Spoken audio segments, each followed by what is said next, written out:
The scene should have been one of pure celebration. The Indiana Fever had just pulled off a moment that should have electrified their fan base and elevated the entire WNBA. A gritty playoff victory without Caitlin Clark, the young superstar sidelined but still the centerpiece of attention. The arena was buzzing, the crowd roaring, the energy undeniable. But instead of basking in the glow of triumph, the spotlight shifted to a confrontation that left fans shaking their heads in disbelief. And at the center of it all was Sophie Cunningham. She wasn't on the floor playing. She wasn't breaking any rules. She wasn't even mobile enough to pose a problem, her legs strapped into a bulky brace from a season-ending injury. She was doing what teammates do, cheering, clapping, and shouting encouragement from the sideline. Yet somehow, in the middle of that euphoria, Sophie found herself being treated like a threat. A league security guard suddenly approached her, leaning into her space, barking orders, and escalating what should have been a nothing moment into the headline of the night. The viral clip tells the story. Sophie, standing at midcourt with Chloe BBY and Caitlin Clark, was animated but far from disruptive. None of them crossed the line, none of them stormed the floor. Yet only Sophie was singled out. The look on her face said it all. First confusion, then disbelief, and finally that familiar glare her fans know so well, the one that says, "I will not be intimidated." That moment became the flashpoint, and fans instantly knew something didn't add up. Social media exploded with outrage. Clips circulated showing Caitlin and Chloe cheering in the exact same spot as Sophie, yet no one in authority so much as glanced their way. Why her? Why now? Why was an injured player, visibly limited by a leg brace, treated like a security threat? The only answer that made sense to the fans was the one the WNBA least wanted to hear: Sophie Cunningham was being targeted. And here's where the pattern comes into focus. Sophie has never fit neatly into the league's curated image. She's unapologetic, brash, outspoken, and fiercely loyal to her teammates. She doesn't toe the league-approved line, and because of that, she's been cast as the villain.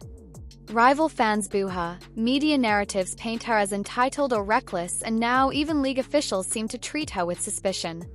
If Angel Reese had been in Sophie's shoes that night, fans argue the narrative would have flipped entirely. Her passion would have been celebrated.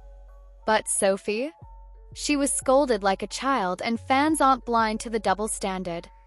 The irony is staggering. Sophie Cunningham is one of the WNBA's most popular players. Her highlights trend, her rivalries fuel storylines, and her name generates clicks and engagement the league desperately needs. Yet rather than embrace her, the WNBA repeatedly undermines her, allowing incidents like this to overshadow the very product they're trying to grow. This was supposed to be about the Fever advancing, about Lexi Hull's grit and Aaliyah Boston's dominance. Instead, it became about a security guard acting like a mall cop and confronting an injured player for cheering. That's not just a bad look, it's self-sabotage. Fans noticed. Within minutes, hashtags like #FreeSophie and #WNBAExposed lit up timelines. Comment sections torched the league for being petty, hypocritical, and out of touch. Some went so far as to call for Commissioner Kathy Engelbert's resignation, arguing that the WNBA is doing more to embarrass itself than promote itself. And while the league tried to spin the narrative, the damage was done.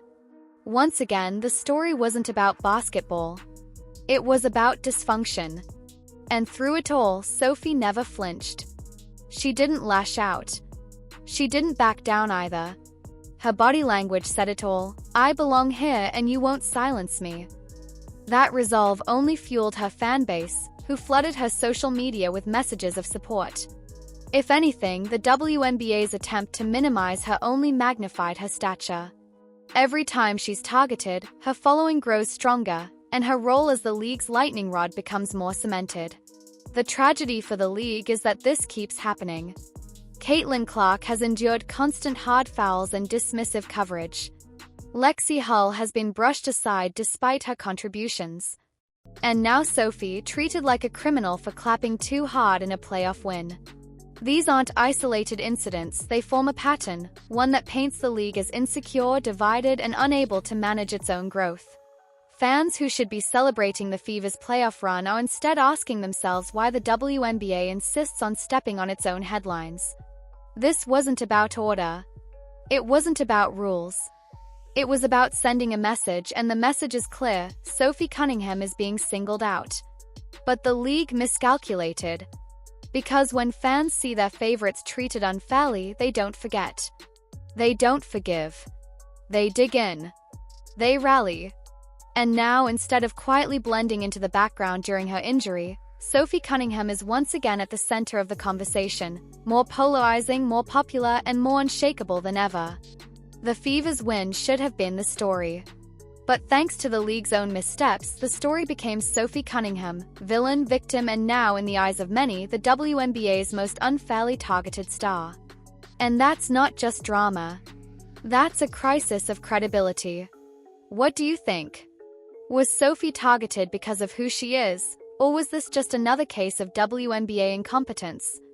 Drop your thoughts below, hit that like button, and make sure you subscribe for more no-filter sports commentary.